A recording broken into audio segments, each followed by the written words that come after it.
So if you've clicked on this video, chances are you're pretty broke, or just don't like the idea of throwing money at an already multi-billion-dollar company. And I don't blame you. So getting a hold of some of the more staple back row cards such as Book of Moon, Treacherous Trap Hole, Karma Cut, or even the latest addition to this walking pile of virtual money, Breakthrough Skill, might be kind of difficult. And that is exactly what these kinds of videos are here to help with. So I've already done 2 videos now showcasing free-to-play substitute cards, and I'll leave links to those in the description, and I'll leave a little card thingo up there for if you want to check them out. And for those of you who have already seen them, this is going to be very similar to those videos. It's basically just going to be a continuation of that series. This video is going to be showcasing 2 completely free-to-play cards that can be used as substitutes, or depending on the meta, replacements, for standard popular back row.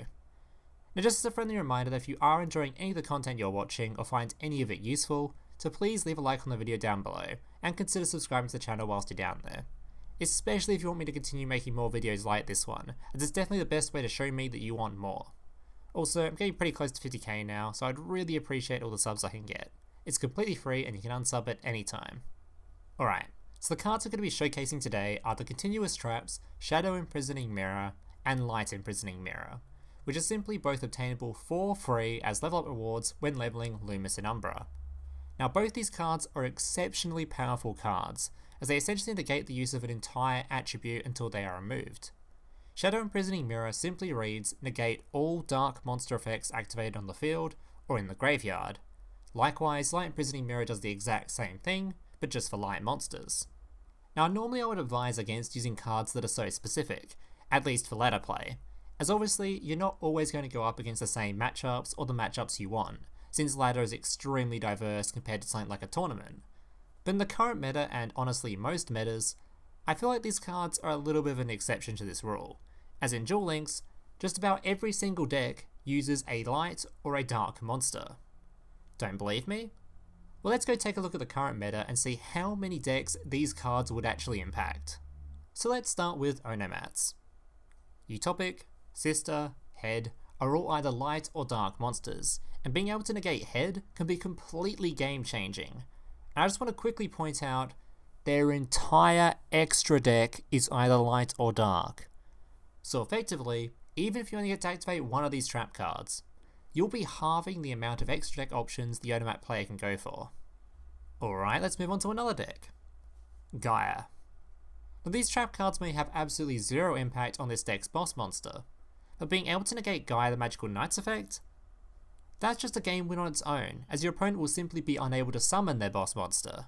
Not to mention Dragonfire, Soldier, and Dark Flare are also all dark monsters. How about Resonators? Their entire deck is dark. Thunder Dragon? Once again, the entire deck is either light or dark. How about something a little bit less popular, like TG? Guess what? Its main combo piece, Star Guardian, is in fact a light monster.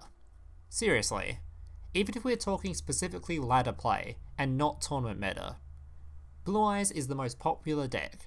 And remember, these traps negate the field and the graveyard, meaning all these stones are not going to be summoning jack shit with Light Imprisoning Mirror on the field.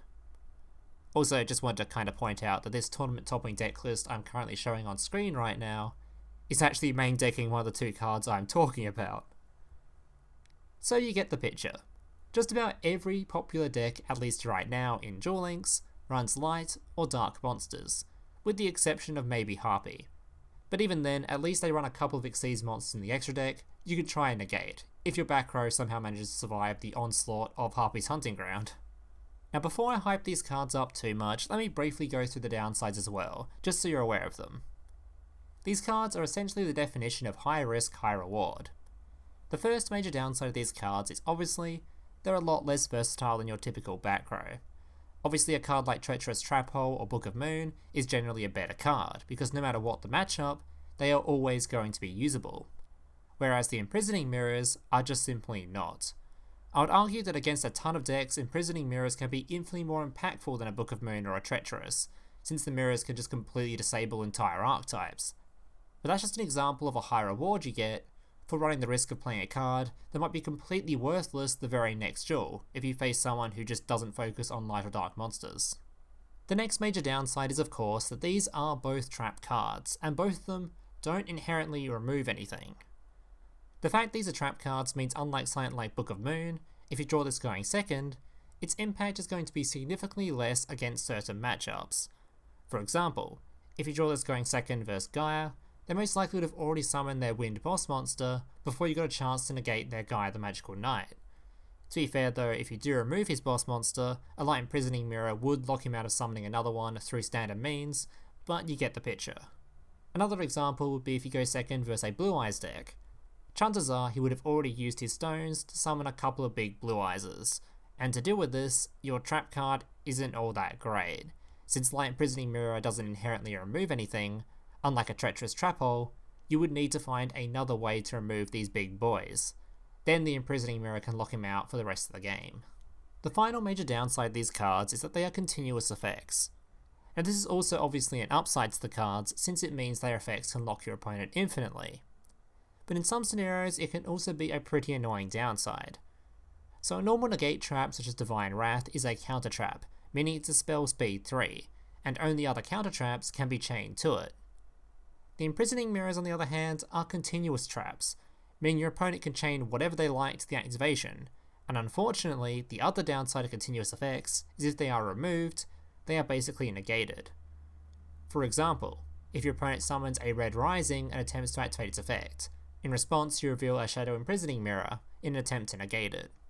Your opponent can then respond with a Mystical Space Typhoon, targeting your mirror, and since it's now removed, the Red Rising Dragon's effect will resolve as if nothing happened.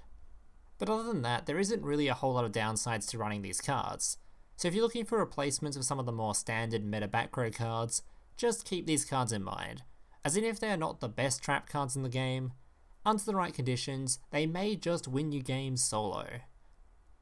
Alright guys, I'll leave you with 2 example replays of both these cards in action to show you just how powerful these cards are. By the way, if you're all interested in the deck list I was running for these replays, I was playing Toads, and I'll leave a little card thing on screen to that deck list and also a link in the description to that deck list video as well. Remember, if you have enjoyed this video or found any of its content useful, to please leave a like on the video and consider subscribing to the channel for more content like this in the future. Enjoy the replays!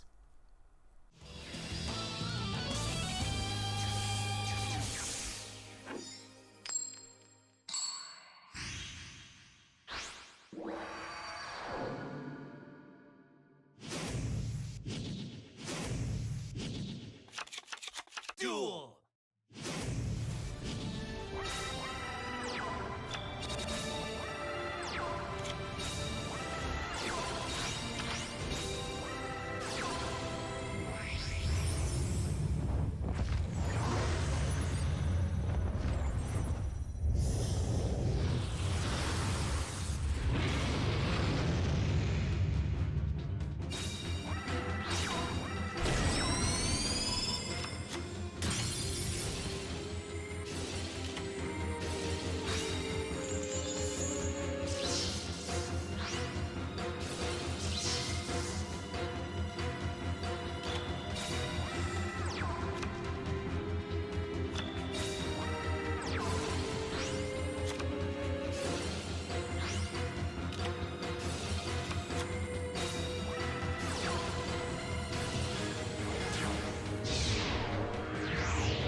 Hey, big brother, can I watch SpongeBob? Shut up, Mokuba. I'm busy flagging YouTube videos to compensate for the fact that I have an extremely small penis. Oh.